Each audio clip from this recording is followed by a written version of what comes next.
Every girl carries a story of dreams, but sometimes also of silence. In many communities, girls and women face challenges that keep them from being heard.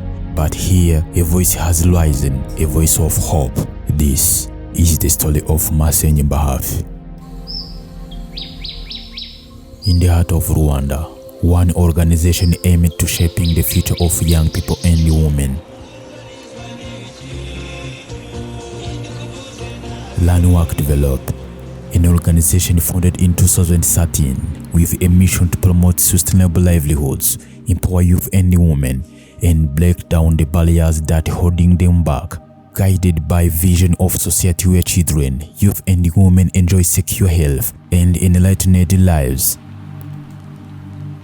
In 2020, LWD created a homegrown solution in Ulukara sector, Kayunza district, a program called Masengembahafi, which means please and be close to me. Masengembahafi started as an answer to the growing problem of teenage pregnancy and the silence around them. Program works with the trusted community members, aunts, elder sister, and uncles to step in where parents may find it hard, giving girls guidance, trust, and support. Hari ukuntu tuba tubana n'ababyeyi ariko tubatinya. Ni ukuvuga ngo iyo mfite ikibazo nza mu rubohokero nkizigama bisanzwe, niba ari umudiho tukawucishaho tukaririmba, hanyuma Masenge hari inama atugira, tubwira abana banjye mujye mukora gutya na gutya. Hanyuma ngewe iyo mfite ikibazo ndeba urubohokero rurangiye, Masenge wanjye nkamujyana ku ruhande, nkamubwira ikibazo mfite mu rugo, nkamusanga nk'umubyeyi. Ariko muri rusange ndababwiye ngo nimugerageze nko gukomeza kurushya ababyeyi n'igihugu. Umwangavu yakuze neza, abo umuntu wahase ugasanga abereye u Rwanda, ejo ababyeyi bakamutegera urugori. Ntago mwahora muri ibyo rero, kandi ntimucike intege iyo umuntu abyaye ntago bataye agaciro. Kimwe nk'uko duhugura ababyeyi banyu bagomba kubafata neza, mukongera mukaba inkumi, mugasabwa, mugashyingirwa. Ariko mumfashe hazagira umuntu wongera kumva ngo yagize inda yaraje mu rubohokero, ntacyo byaramumariye.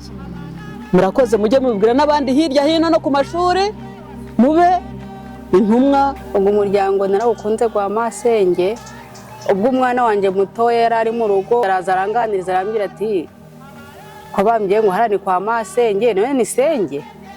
Ntimba navuze nti sino dufiteho inyusenge. Ubwo aravuga ati ngiye ngo nje kukoreka kwa Senge nabonye. Ubwo twaraje hano, ubwo aravuga ati dore Senge. Navuze nti ntitwatomboye, dore umwana amgiye kuri nyina Senge, rero uramwunganira nanjye uzuramfasha. Ariko ubwo umwana mbonaga yarahakuye uburere bwiza, abagaje kuganira na nyina Senge, akaza akambwira ati mvuye kwa Senge.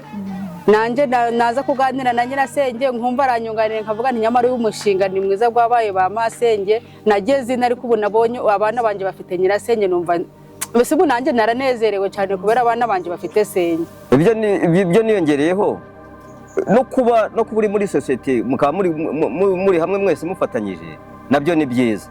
Noneho nibyo ntarinzi, uriya we yarabihuguriwe we abisobanukiwe kurushaho.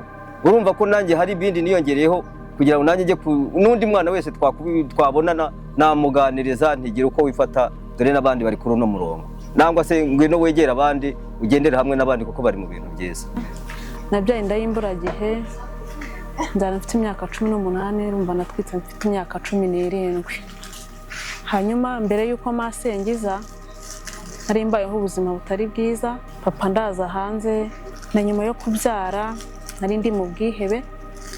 Ariko aho Masenge ihagereye, habayeho kwicara kuganiriza ababyeyi, bumva ko iyo umuntu abyaye aba adataye agaciro burundu. Ntago nabura gushimira Masenge kuko ihageze ubuzima bwarahindutse. Badushishikarije kuba twajya mu matsinda, turizigama, umuntu amenya gukaraba, aracya, uricara uganira n'abandi, biremamo icyizere. Kuri Beka badufungurayo konte, baduhereza amafaranga yo kuba twakora.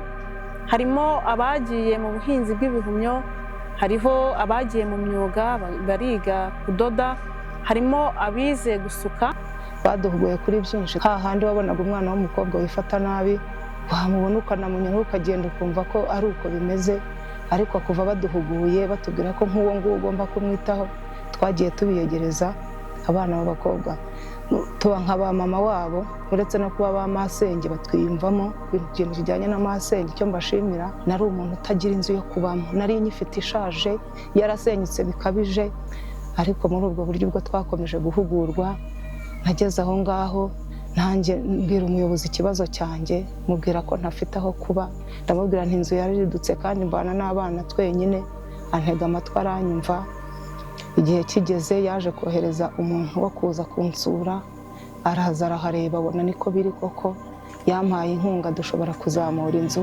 Rwose nishimwe nashimira Riwade. Ibyo nabyo ni byiza, twashima Riwade.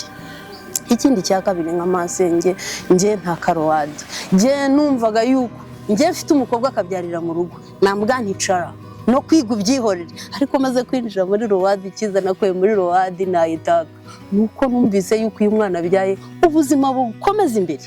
Nkavuga ngo aramutse abyaye ngewe na kubyara nabireka, nkamuhekera nkavuga nisubira ku ishuri, ejo hawe ni heza. Nicyo kintu ushobora gushima Riwade, kuko numvaga iyo umukobwa yabyaye nta gaciro bagifite nanjye. Niko imyumvire yo hanze bimeze, ariko umwana wanjye yabyaye ntago navuga ngo va mu mwana wanjye, kuko nibwo apfa nabi kurushaho, afatanya akabyizi yisuka, umwana warira agasa nabi agata agaciro, akumva yuko isi imurangiriye. Ariko namubwira ndikomera mwana wanjye, niba akaga wakaguye muzana nkurerere subira ku ishuri, kuko ejo hawe ntago nza hariho. Rero Riwade yahinduye ibitekerezo byacu. Masengembahafi is not only preventing teenage pregnancy. Through its safe space, it makes sure no one is left behind, supporting young mothers, youth with disabilities, people living with HIV, and all people with vulnerabilities. Umushinga Riwade wampaye akagare mbona uko nza kwiga, bankorera ubuvugizi mbona uko mbona iniforume, nkaba narabonye n'amakaye. Nagendaga nkamba akantu, mbere bwo baranukaga cyane ngo dore ukuntu kigenda, ngo nta bwenge kigira, bamwe bakanavuga ngo narize naratse. Nabaye wa mbere, mu cya kabiri mba uwa kabiri, no mu cya gatatu mba uwa kabiri. Ubu ngubu abana barankunda cyane.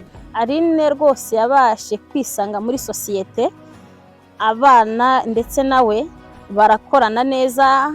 Hari imikino tujya dutegura tugakina nk'udutambaro, tukaba turi kumwe nawe tugenda dukina, akisanga mu bandi. Urubuhekero rurimo gufasha abana b'abakobwa cyane, harimo ba masenge y'abakobwa, hari na mukuru w'abakobwa.